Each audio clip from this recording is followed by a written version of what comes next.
So today we'll begin a simple primary care review on infant jaundice.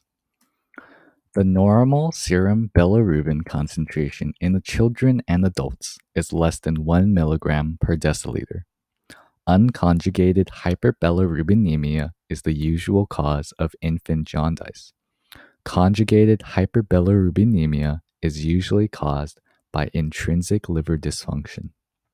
If total bilirubin is greater than 25 milligrams per deciliter, then one is at risk for developing bilirubin-induced neurologic dysfunction. Classification of hyperbilirubinemia.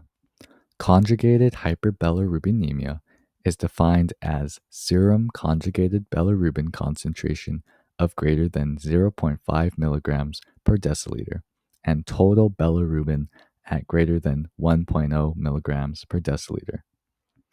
Unconjugated hyperbilirubinemia is defined as hyperbilirubinemia without an increase in the conjugated component.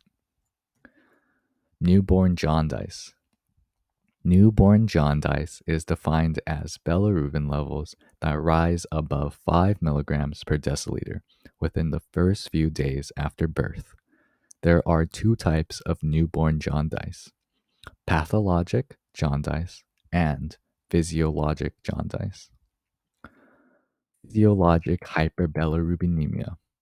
The most common causes of infant jaundice are physiologic hyperbilirubinemia, or breast milk jaundice, which is due to faster breakdown of red blood cells in the first few days of life and immaturity of the newborn liver due to impaired bilirubin conjugation. Risk factors for newborn jaundice: premature birth. A baby born before 38 weeks may not be able to process bilirubin as well as full-term babies do, and may feed less and have fewer bowel movements, resulting in less bilirubin eliminated through stool. Significant bruising during birth. Newborns who become bruised during delivery, gets bruises from the delivery, may have higher levels of bilirubin. Blood type. If the mother's blood type is different from her baby's, the baby may have received antibodies through the placenta that can cause abnormally rapid breakdown of red blood cells. Breastfeeding.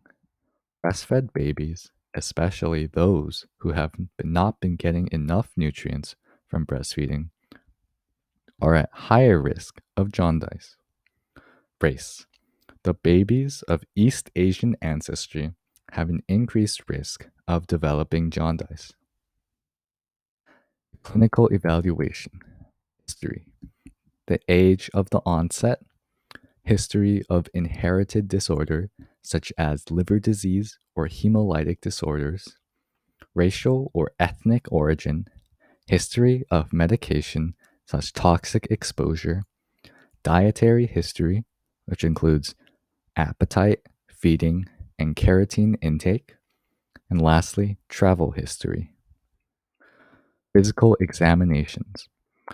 General appearance would show any toxic appearance, skin pallor and or sclerae, vital sign changes such as tachycardia and hypotension, large areas of bruising or hematoma formation suggest extravascular hemolysis as the cause of the unconjugated hyperbilirubinemia.